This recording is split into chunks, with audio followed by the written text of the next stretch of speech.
And welcome to Awakening Through Love, the podcast. My name's Rod Gordon. And my name's Martina Hughes. And today we are following up on last week's episode, The Purpose Driven Heart, the Love Driven Heart. So, welcome to part 2. So, let's jump right in where we finished off in the last episode.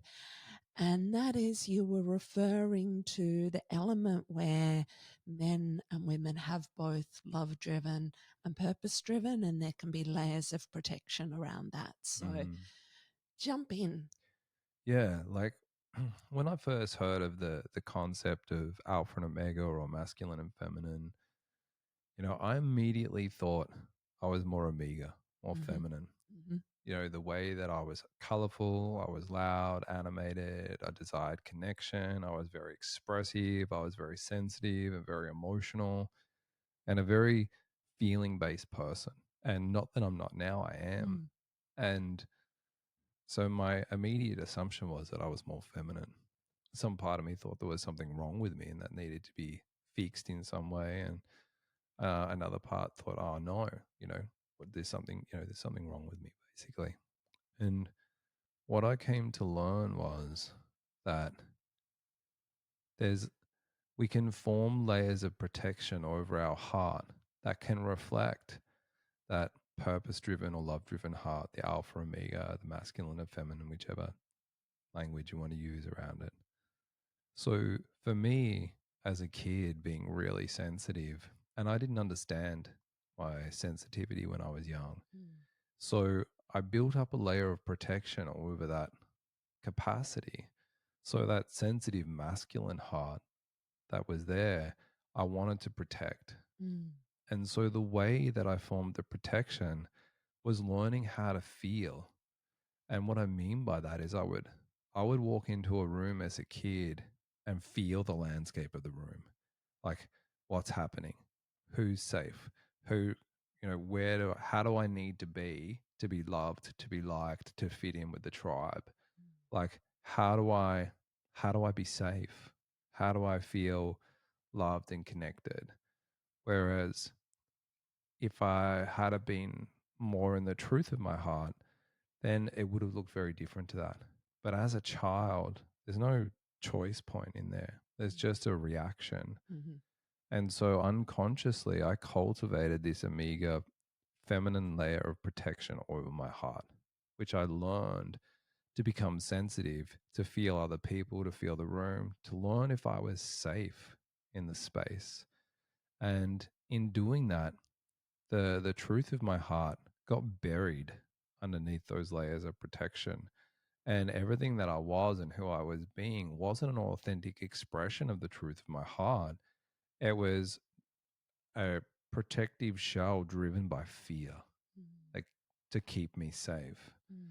And that protective shell, it the problem with it is that it works. And so and what I mean by that is that it allows me to not feel hurt because I can chameleon like shapeshift who I am and how I'm being to be liked, to be loved, to feel close to people.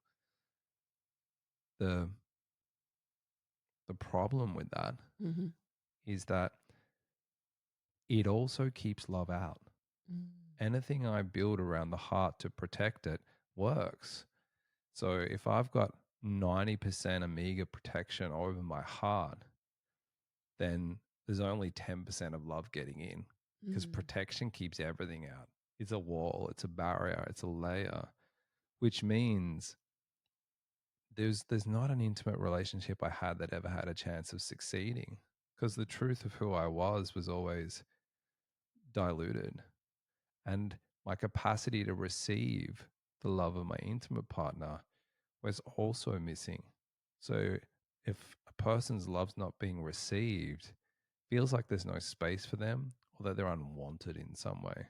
And so there was no hope for any of those relationships because of these deep layers of protection. And I had no idea they were there.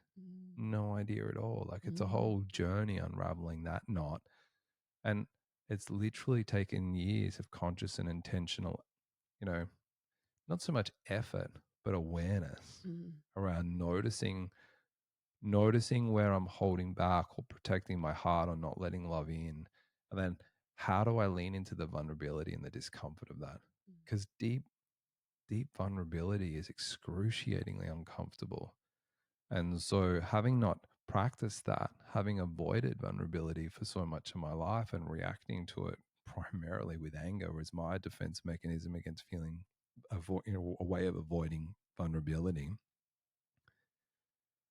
just all of that mixed together was like the perfect cocktail to always feel that, the relationship wasn't working in some way or that something was missing. And the truth was something was missing, but it was that capacity for me to one receive love, to allow love in, but allow the truth of my heart to be seen, to allow who I am to be seen in a way that actually feel seen, feel heard, feel connected to another by allowing my heart to be seen. And unless that's happening, unless my heart's unguarded, undivided, and open, then it can't be seen. So then I never felt seen, never felt heard, never felt understood. And so there was this real sense that intimate relationship wasn't touching me in the way that I intuited that it could. Mhm. And so that protection, how that came out was through a very feminine or omega cultivated personality Mm. and Mm. way of being in the world. So I have a couple of questions because what you've just shared is like a really deep dive, I think, and it'll be new information for a lot of people. So I want to like pull out a few questions in there. The first one is you made reference to when you're a child, you developed that omega protection around your heart, Mm, and you said it would have looked very different. You would have looked very different if you hadn't cultivated that as a child. mm. Can you say more about how you would have looked different? In lots of ways, no, because I Mm. have no idea what that was. It would be some kind of hypothetical thing, and I Mm. don't really do hypothetical because I'd be speaking crap. Yeah. Like Okay. I don't know what that would look like. Mm-hmm. And in many ways, like in the family dynamic, the child is always omega. Mm-hmm. Child is always feminine. Both parents are space holding. Mm. And so for the people holding the space, they're holding the position of alpha or masculine in terms of the energetic dynamic, not Mm-hmm. male or female behavior. That's not what I mean when I'm using these terms. So, my parents are there to create a safe space for me to be as a child. Mm-hmm. And so by doing that, just the act of them doing that, of as kids, making sure there's nothing you can break or you can't get into the cupboards and all that, all that there's the things that you can touch and reach and play with are all safe for you to sort of indulge in and experience, to start taste and bite and touch and feel. And so how that would look, I'm not actually sure. Mm-hmm. Mm-hmm. Yeah, Yeah. but I know that it would look different from an unguarded heart to a Mm-hmm. guarded heart. Mm-hmm. And I'm not sure that the greatest impact happens when we're children. I Mm-hmm. think it's I think the greatest impact of it is that a habit is being cultivated unconsciously. And what I mean by that is that I'm not aware that I'm cultivating a habit. Mm-hmm. And so then I don't know that this protection exists. So then there's this feeling in my body that I'm just being myself. Mm-hmm. Like I'm just being who I am. And it feels natural. It feels normal. And there's this lurking feeling in the background as an adult that something's missing. And I can't see why, because nothing bad's happened. Mm-hmm. And so, in some ways, these really subtle forms of protection are harder to find than severe traumas, because if Mm. something really bad happens, I know it's happened. Yes. But this way, something's happened and I didn't know it happened. Mm. And so, I don't know that it would have looked so different when I was young, Mm-hmm. but it's how I learned to be through that experience that impacted how I chose to evolve as a human, like through my teenage years and as an adult. And even just the act of being afraid directs my behavior to be different. If I'm afraid that, and I was, if I walk into a room and there's people and I'm afraid I'm not going to be liked, or that that people won't want me, there's that sense, especially as a young person, of being kicked out of the tribe, of not belonging. And for me, that would evoke this feeling of like excruciating vulnerability. Being cast aside meant not being loved, not being liked, not being welcome. But as a young person, I can't live and function in the world. So Mm. there's this inherent deep fear of death that I'm reacting to. Mhm. So my reaction to the fear is to behave in a really specific way. So, like, one of the explorations I did, like, there was a point in my life where I noticed that I only ever inquired deeply about my perceived bad qualities, Mm. the things that weren't good or that were hurting others or hurting me or whatever. And it sort of occurred to me, why don't I inquire on my good qualities? Mhm. And so I was like, all right, what's a good quality? So I picked my sense of humor because I think I'm funny. See? So I was like, okay, my sense of humor, my desire to be funny, where's it born from? And so I sat with that and I was like, okay, what happens when I tell a joke or I want to be funny? Like what's the impulse? And I felt into my body and there was mm, this something's happening in the moment. And then my reaction to it is that I want to make this person laugh. Maybe they feel sad. Maybe I feel sad or feel scared. And I was like, oh, I feel scared. That's interesting. And so then I sat with that and then I thought, where did this sense of humor start? And I was like, oh, I remember as a kid, my brother and I would always compete to make my parents laugh. And there was this sense of like, that was so beautiful. Like it was so Mm. much fun as a Mhm. kid. Mind you, I think my brother won that. I think he was funnier. So yeah, wonder you, mate. I'm coming for you. so, so I realized that it started there and I thought, okay, so what's the feeling that sits under that desire? And I was like, I want to be funny because I want my parents' love. Mm. I want them to value me. I want them to feel that I'm important. I want them to like who I am. I want them to love me. It's like I really want to be loved. And I'm so afraid of losing love. And I was like, oh, wow. My sense of humor is born from the fear of losing love. Mm. Mhm.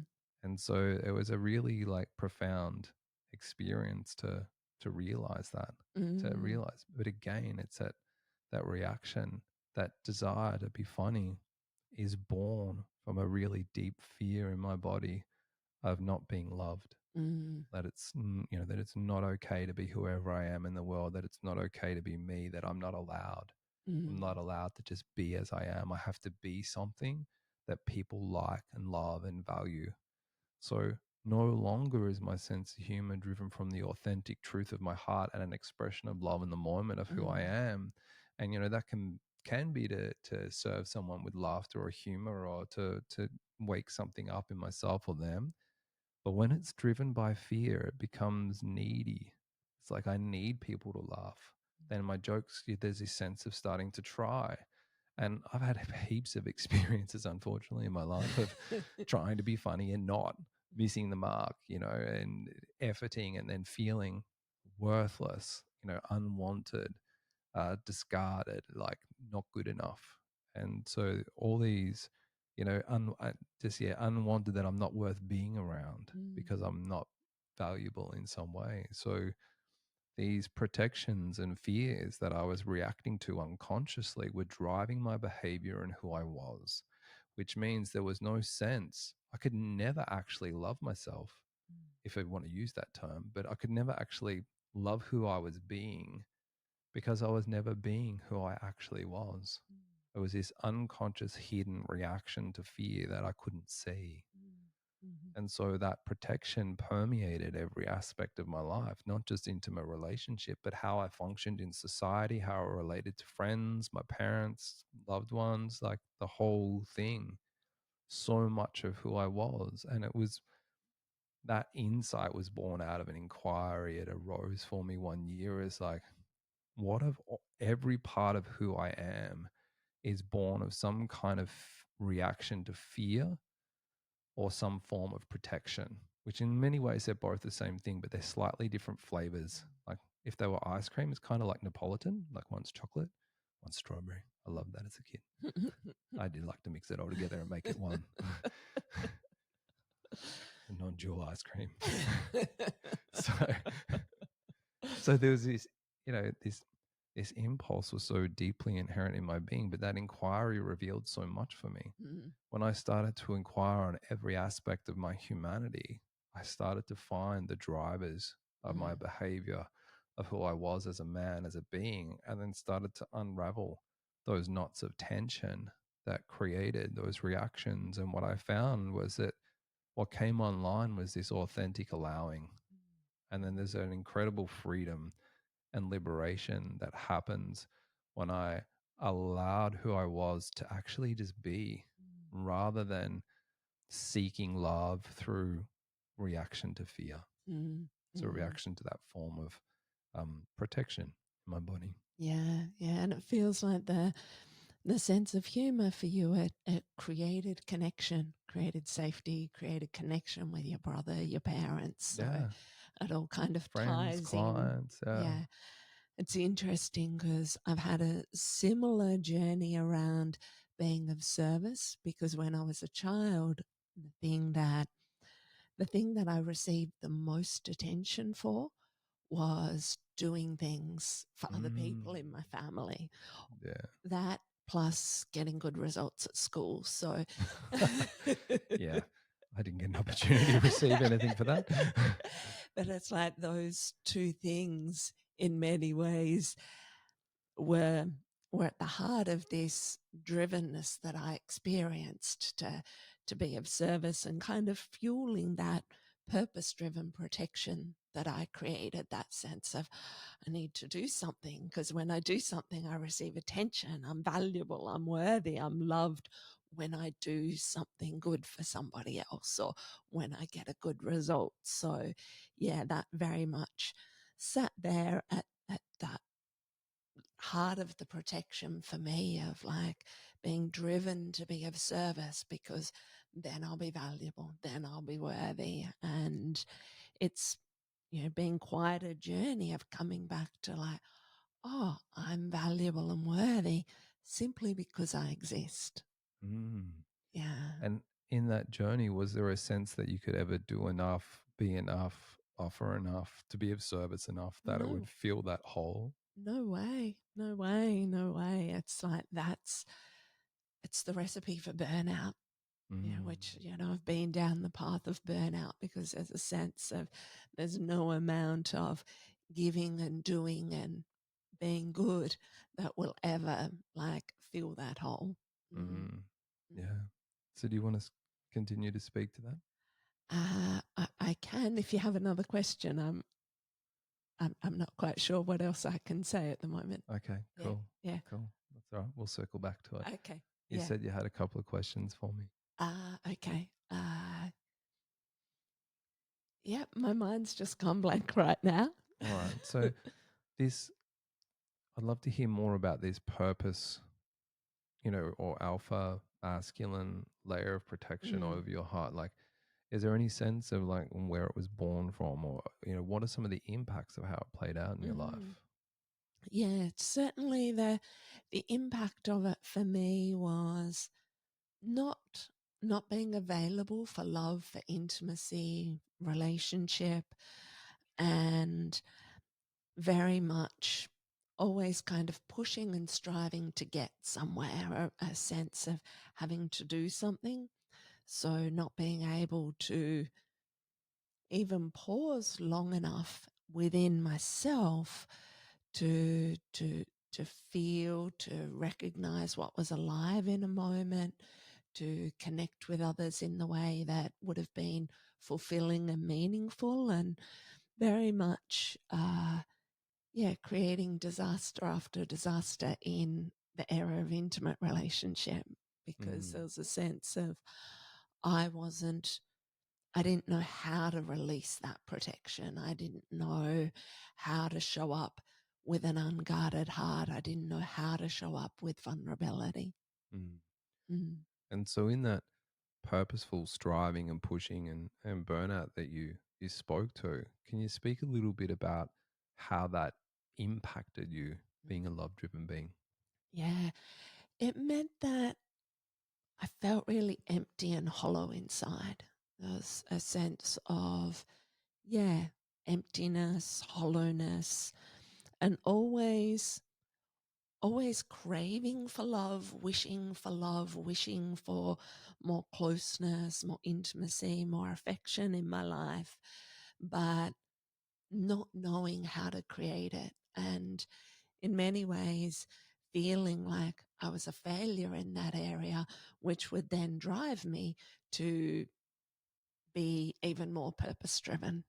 Yeah. And when you say purpose driven, As in operating out of that sense of protection, striving and achieving. in your career Yeah, yeah, specifically, yeah. yes, yes, yeah, because there was a sense of having failed in the area of relationships. So the feelings of fear and discomfort were too much for me to even know how to lean into that area. Mm. Mm. Mm. Beautiful. Yeah, Yeah. thank you. Mm. Yeah. And so, and it's not always these layers of protection play out in their opposites. So, and it's never singular. And this is where it can be so confusing for people is that you can have more than one of these. You know, I've had the part of me that is purpose driven, but would drive myself to burnout because I couldn't receive love. There was quite often a story of like, oh, what's the point of relationships? What's the value? Why would I want to have a partner when I can just focusing on what I would wanted to do and what I wanted to create? And the avoiding of intimate relationships, you know, avoiding the vulnerability and the fear that was in my body as it fueled that sense of purpose. And my reaction to that was to work really hard. Like I often worked two jobs um, because there was this feeling of wanting to, you know, succeed. But in doing that, life got really empty, really dry, and really barren.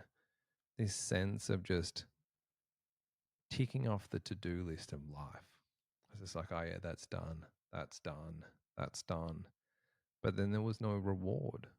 And so the part of me that was, you know, failing at relationships, succeeding at work, driving, driving, because I couldn't receive love, because my heart was so guarded and protected, then there was no nourishment in my life. That that emptiness really started to burn. It really started to hurt, which would essentially then drive me back toward relationship because I always had a passion for relationship. I loved like even talking to my clients about relationship challenges they were having, you know, just I was incredibly curious about people's experience in intimate relationship. So as I was pushing and striving to achieve that purpose driven part in it wasn't an authentic expression of purpose, wasn't an authentic expression of who I was as a man. It was a reaction to the sense of fear of failure or the feeling of failure and my capacity to not receive love. Yet my attention would always come back to it. My attention would always come back to it. It was just like, why do I want this when I know it never works? It's like, donk. I just wanted to club myself on the head. And so that that kept happening, that cycle. And I noticed that cycle at some point. And because the purpose was a reaction to fear and not an authentic expression, it too felt empty. There was something missing. So, you know, these days, like I'm very clear on what my purpose is, and there's no effort or striving for it. It feels like a natural unfolding and revealing to me of who I am as a being. Life's revealing itself, and I'm allowed to experience it and choose from the palette of life of experience. That's a very different experience to this sense of willpower pushing and striving. So it's quite natural to have both forms of protection and not just one, Mm. which it can make it really kind of muddies the waters a little bit. But the truth is almost always, it's never one thing. The truth is never one thing. There's no ultimate truth I know of as a human. So, given that, I noticed that both were playing out in my body, both were playing out in my being. So, there was this first just a relaxing and allowing and noticing, just seeing what's happening. And then allowing that, but in the softening and the allowing around those things kind of loosened a little bit. The pushing and efforting and striving fell away. Like in some ways that had fallen away earlier because I stopped pushing at work. Mm-hmm. But I also felt, in the stopping pushing at work and allowing more space, which I did, around originally I spoke about in other podcasts about for making space for my son and family time and balancing the work life balance. I think I actually spoke about that in the last one. And so when I did that, that kind of highlighted things even more because once I relaxed the pushing and the striving, this natural deep irritation came online that I felt really uncomfortable. It was like, I'm meant to do something else. I'm meant to do something more. I don't know what it is. I don't know what it is. And I started searching. And as I started to find it, it was beautiful but confronting because I don't know how to step into this. I don't know how to make this. And eventually my lack of choice, I think, led to I think I created a perfect accident. Because in my accident, I literally could not do what I was doing anymore, So it was, my nervous system was fried. I was in pain. I had tremor. I couldn't stand all day or any of that sort of stuff. So there was no way I could continue my career. And so it kind of pushed me out. And I really don't wish for that for other people. It's a very challenging and jarring experience. But there was this sense for me that I wasn't living my purpose. And there was a lot of pain in that. And the not knowing what it is, but having, I think, the courage really to allow it to unfold, the courage to feel vulnerable was a big part of it that allowed that to then start to unravel even further. And it feels like it happens so bloody slowly. Like, whereas I was more a, full blown ADHD. I want it now. And yeah. So Life doesn't play that way. in terms of people being in intimate relationships, how do partners support each other on this journey of unraveling that type of protection? Yeah, that's kind of tricky actually. That's not something that you can really do on your own. Because there's too many potholes and pitfalls. Like the one of the the unconditional love is loving somebody exactly as they are without needing them to be different. So how do you guide them to be different without needing them to be different? It's very tricky. So often it revolves allowing people to struggle, allowing people to hurt and be in pain and not react to that discomfort and try and fix them, to let them actually be and trust that they'll unfold in their own journey. Trust them to do that work. So there's a letting go and an allowing is in some ways the most skillful way to do it. Because if we try and push our partner to change, even if it's the change they want, they'll feel unloved. They'll feel hurt, worthless, unseen, unwanted, that you don't trust them, you don't trust their wisdom or their gifts or who they are. So you have to, in some ways, if they ask for support and they ask for your guidance, then bring that and bring the truth of the heart. But if there's no question, there's no space, then just allow them to be in their suffering until they move through it. It's a very delicate balance to be able to do that, because the moment we push and sort of say, oh, I can see this and I can see that, you should try doing this, you should try that, just triggers all the stories in them about being worthless or not good enough or abandoned or whatever the stories are. And so sometimes that's best guided by a practitioner or a facilitator, Mm. like, well, people like us, Yes. is simply because it's so hard to navigate on your own. Mm. Like, sometimes for me in life, when I've been in these challenging situations, it's kind of like swimming through pea soup. It's murky, it's dark, it's hard to see. Mm. I've got no clarity or direction. Mm. And so, quite often, it's easier for our partners to hear something from someone else than it is from their partner, because it'll be taken in a particular way, or they'll be triggered in some way, which is also fine too. That's their triggers of their work, but it's a balance. Yeah. Yeah. Yeah. I know there was early on in our relationship, one of the things that I was really aware of was how challenged you were to receive love. Yes. And like even through physical touch, just feeling in myself the resistance in your body, but very much just staying, okay, I'm just going to keep offering you loving touch. I keep offering in a way where I wasn't forcing or pushing it on you, but just offering love. So there was space for you to even learn within your body how to receive. Yeah. And in saying that, that was a conversation that we'd had though. And there Mm. was an intention and a container set that I was going Yes. to practice learning to receive. It's Mm. not something that can just be forced, because there was times where Mm. for me that felt forced. Mm. Mm-hmm. Like for me, being touched used to feel so irritating. Yeah. I didn't like being touched on the chest. I didn't like being touched on the arms. I just didn't like being touched. Mm. Mm-hmm. And so, I would allow, you to touch me at times Mm. where it was actually just, I was doing it for you. Yeah. I was irritated. Yeah.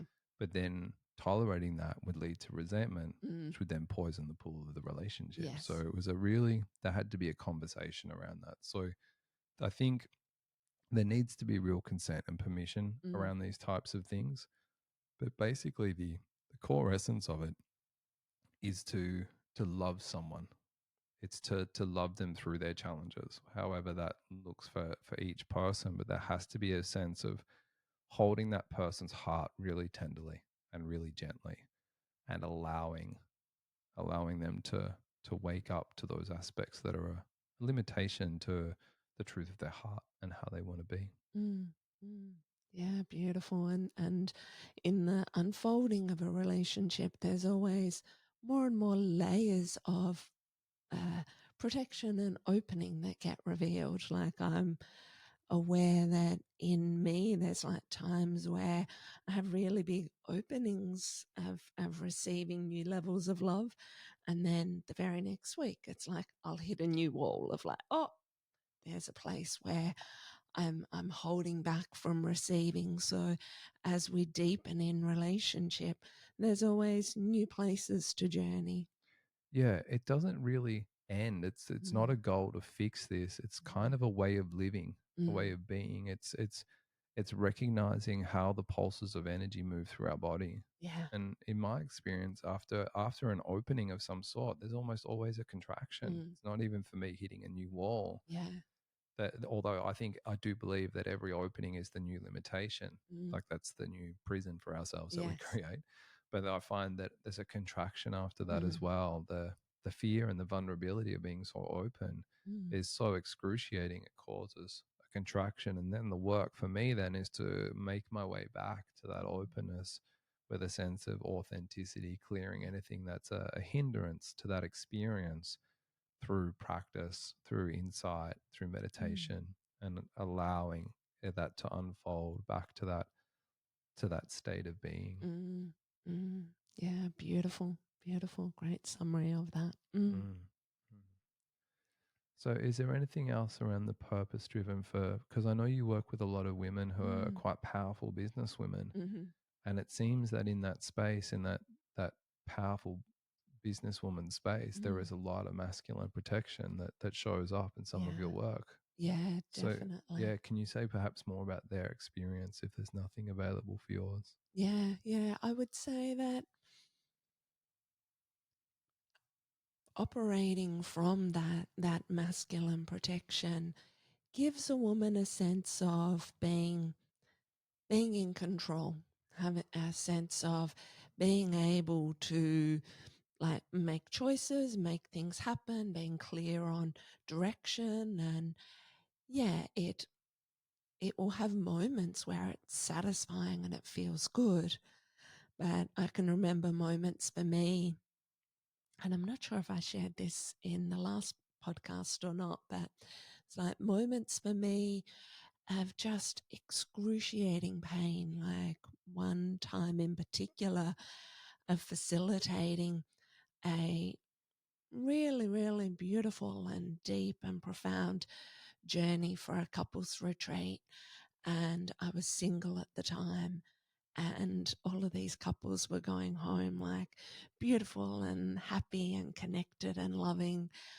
And I went home with my heart just feeling somewhat dead inside, like just so alone, so empty, so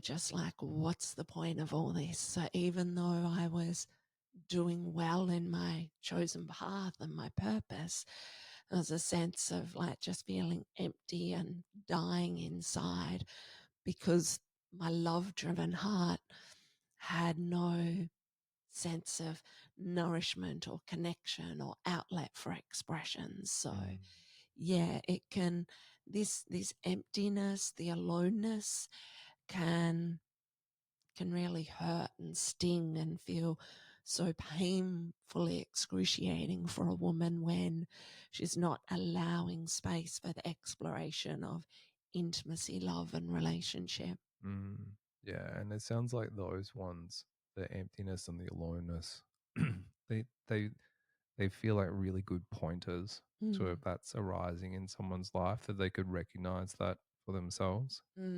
yeah, yeah, and certainly what I needed to be with, it's like feeling the pain and the discomfort of that emptiness and aloneness, and then like turning towards my feelings, turning towards my vulnerability, and to really open up to the place of going, oh, I do want intimate relationship, and I'm terrified beyond belief of intimate relationship. And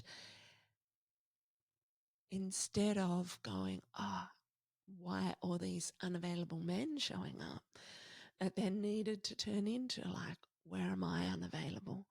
How do I become available for love? And it was really that, how do I become available for love? It was that inquiry that led to the beginning of our relationship, because the relationships I'd had prior, where I was like, these men are so unavailable. They're so unavailable. But of course, I needed to turn that mirror back to myself to see that I wasn't available for love because I was so incredibly terrified of being fully seen and showing up like with all of who I am in a relationship. So, in many ways, I think I brought almost like a curated sense of self to intimate relationship, like the woman who's got it together and got her shit figured out and, making things happen in the world. But I didn't bring my vulnerability and my rawness to relationship, which, yeah, meant that at a certain point, the energy and juice of the relationship just dried up. Mm. Yeah, and I think that's a really important, sorry, and really important piece is that when we bring that curated sense of self, we attract someone who's attracted to that curated sense Mm, of self. And if that's not the truth of our heart, then we're left unmet, yeah. unseen, feeling unwanted, undesired in our relationship because we haven't revealed who we really are. Mm, The facade's being loved, which makes, for me, whenever that's happened, when my facade's being loved, it's sort of, it exaggerates the feeling of not being seen because you value this, but I'm not actually that person. mm, And so for me, like that really magnifies the pain of the experience. mm. Yeah. And the thing that I realized in hindsight was that what I most wanted was to be loved for who I am. It's like that. It feels like it's connected to that love driven heart, it's like, I want to be loved for who I am. Whereas when I'm identifying with the purpose driven part, it's like, I want to be loved for what I do. It's like Mm, purpose driven part, love for what I do, love driven part. I want to be loved for who I am. But because I was so terrified to even show who I was, how could mm, anyone love me for who I am? yeah, Mm, exactly. mm, I'm actually curious to touch on a point there, because I think it's really important, especially for powerful women, and there's a lot of them these mm, days, and I love that. Um, what was the quality or the type of, you know, stereotype or generalization of the quality of man that would show up when you would put that "I've got it all together" out there? that's a good question. I'm not sure I can answer it because I feel like I've had a variety of different men in my life, so I can't pinpoint it. Um, yeah, no, I don't have a response from my own personal journey. So, yeah, I'm curious to see if you have any insights from what you've seen in other women's lives. Yeah, what I've seen in women's lives is like powerful women Mm-hmm. tend to attract really weak, flaky men Mm-hmm. that don't show up. Mm-hmm. And I think part of, from the interactions that I've had is that there when a woman's so got it together and she's like financially business, she's successful, she's, got it going on, she's got her whole routine, her life, all sort of got it together kind of feeling. It's really attractive to men who don't have their life together Mm-hmm. because they've got the thing that they don't have. And so, talking to women, there's quite often this experience of that the men that show up, they're really not trustable, they're flaky, they don't show up on time, they're inconsistent, they're not, they're that real not trustable kind Mm-hmm. of experience. And quite often they're confused, why are these men showing up? Mm-hmm. But so much of attraction is throughout reciprocal. And so when a woman's got it together, like men who've got it together are like, oh, that's great. She's a really powerful woman. She's my equal. She doesn't Mm-hmm. need me. She doesn't want me, Mm-hmm. But the man who's not there, quite often that experience is present in that, Mm-hmm. and it causes a lot of heartache and pain, but also a lot of confusion, because if someone's got their life together, why would all these people be flaky type people be attracted? And I think that causes so much hurt and confusion for those people. And if that's your experience, then there's a softening that can happen that will Mm-hmm. help support and allowing, and it's to do with allowing the feelings to come online. Because especially if we're purpose driven and we're striving, I know for me when I've done that, there's a real sense for me of avoiding my feelings and of avoiding allowing the truth of how I feel to be felt, to feel that hurt, that pain, that aloneness, that discomfort. And so I know, like, if for a love driven being, that aloneness, that hurt, that discomfort is just so excruciating, so excruciating. And so the medicine for that is to actually start to feel that pain, to feel that hurt, to allow the sensitivity and the vulnerability to come online so that it can be not only felt in our body but also seen by another. And one of the things that I've found that terrifies men is women's feelings. And Mm-hmm. so for uh, for a man who's a bit wishy-washy and flaky, he'll be terrified of a powerful woman's feelings. Mm-hmm. He will run a mile. And in some ways, the truth of a woman's heart and the truth of her body and her expression and her emotion and her feeling is actually really delicious to a strong man, because he doesn't usually have that capacity in his body. Like, he'll be strong, he'll be grounded, he'll be present. There's not a lot of feeling going on. And so, a woman's feelings, to me were so attractive, to feel the openness of her body and to be trusted with seeing that, for her to trust me with that was intoxicatingly Mm-hmm. delicious. But when that's not available in a woman, she feels safe Mm-hmm. to a man. Mm-hmm. And so the more in control she is of her emotions, and she's on purpose and going wherever she's going, the the the lesser quality of man that will be attracted to that, because Mm, it's like, oh, there's not many emotions here, I feel safe, I'll show up for that. mm, Whereas a strong man wants to go, it's like, you see, what I love seeing is like, the men that like surf big waves or mhm, go out in nature. It's like they love being out with the big woman, and they know they're going to cop a beating mm, because the big woman always wins. And there's so much beauty in that. And it's that same dynamic. A powerful woman is more than just a successful woman. It's mm, a woman who has connection to her feelings, the openness in her body, access to those emotions to be displayed through the body.